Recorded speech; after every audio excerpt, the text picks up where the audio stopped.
ಇಂದ ಹೊರಡುವಾಗ ಒಂದು ಹುಡುಗಿ, ಆಂಟಿ ಅಲ್ಲಿ ಒಬ್ಬರೇ ಯಾಕೆ ಹೋಗ್ತಿದ್ದೀರಾ, ನಾನು ಜೊತೆಗೆ ಬರ್ತೀನಿ ಅಂತ ವಿಶಾಲಾಕ್ಷಮ್ಮ ಅವ್ರಿಗೆ ಕರೀತಾಳೆ.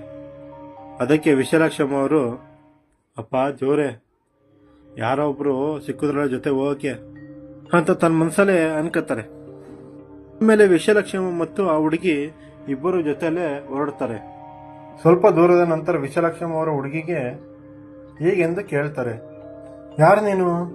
ಈ ಏರಿಯಾದಲ್ಲಿ ನಾನು ಯಾವತ್ತೂ ನೀನು ನೋಡಿಲ್ವಲ್ಲ, ಎಲ್ಲಿರೋದು ನಿಮ್ಮನೆ ಅಂತ ವಿಶಾಲಾಕ್ಷಮ್ಮ ಅವರ ಹುಡುಗಿ ಕೇಳಿದಾಗ, ಆ ಹುಡುಗಿ, ನಾನು ಇಲ್ಲೇ ರೈಲ್ವೆ ಟ್ರ್ಯಾಕಲ್ಲೇ ವಾಸ ಮಾಡ್ತಾ ಇರೋದು, ನಮ್ಮ ಅಣ್ಣನ ಜೊತೆ ನಾನು ಇಲ್ಲೇ ರೈಲ್ವೆ ಟ್ರ್ಯಾಕಲ್ಲೇ ಇರ್ತೀನಿ ಯಾವಾಗ್ಲೂ ಅಂತ ಹುಡುಗಿ ವಿಶಾಲಾಕ್ಷಮ್ಮ ಅವ್ರಿಗೆ ಹೇಳ್ತಾರೆ.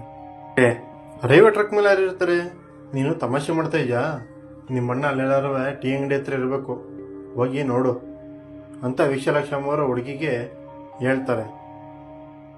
ಅವಳು ದೆವ್ವ ಅನ್ನೋದು ಗೊತ್ತಾಗುತ್ತೆ.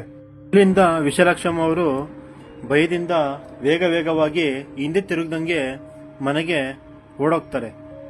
ಮನೆಗೆ ಬಂದು ವಿಶಾಲಾಕ್ಷಮ್ಮ ಅವರು ನಡೆದ ಘಟನೆನ ತನ್ನ ಗಂಡನಿಗೆ ಹಾಗೂ ಮನೆಯವರಿಗೆ ಹೇಳ್ತಾರೆ.